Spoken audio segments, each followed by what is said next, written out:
तो मरजुल वफात में शोहर ने बीवी को तलाक दे दी, तो अब अगर औरत की इद्दत जारी है कि शोहर फौत हो गया, तो ये मुतल्लका बीवी अपने शोहर की वारिस होगी।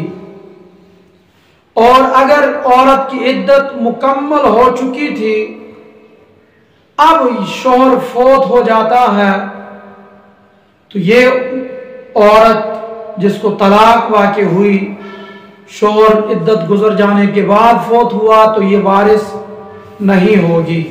मरजुल वफात में शोहर ने बीवी को तलाक दी, तो अभी इद्दत जारी थी कि शोहर का इंतकाल हो गया। अब एक तरफ इद्दत है तलाक की, एक तरफ इद्दत है शोहर के वफात की, तो दो इद्दतों में जो तवील होगी वो औरत की इद्दत शुमार होगी। अगर शोहर की वफात के बाद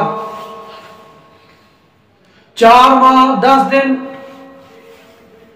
से पहले पहले तलाक की इद्दत मुकम्मल होती, तो इस इद्दत को शुमार नहीं करेंगे, बल्कि फिर 4 महीने 10 दिन वाली इद्दत शुमार होगी।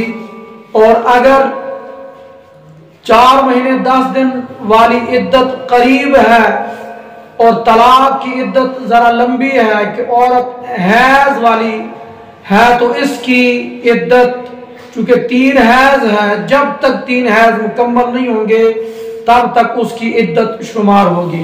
ये 2 इद्दतों में से जो ज्यादा बईद इद्दत होगी वो शुमार इमाम आजम अबू हनीफा रहिमहुल्लाह ताला के नजदीक होगी। और अगर औरत आयशा है, यानी उसकी उम्र 55 साल से जायद होने की वजह से अब उसको हैज नहीं आ रहा था, तो वो इद्दत अब महीनों के लिहाज से शुमार कर रही थी। और दौरान इद्दत उसने खून देखा, और खून हैज की जो कम अज कम मुद्दत या ज्यादा मुद्दत है, इस मुद्दत का वो खून इहाता कर रहा था, तो ये इद्दत जो पहले महीनों के लिहाज से औरत गुजार रही थी, ये कल आदम शुमार होगी। और अब औरत पर लाजिम है कि हैज के साथ नए सिरे से इद्दत का शुमार करे। और इससे अगला मसला यह है कि वो औरत जिसके साथ हुआ निकाह फासिद, और इसी तरह जिस औरत के साथ शुबहे के साथ वती की गई, तो उसकी इद्दत फुरकत और मौत की सूरत में हैज होगी।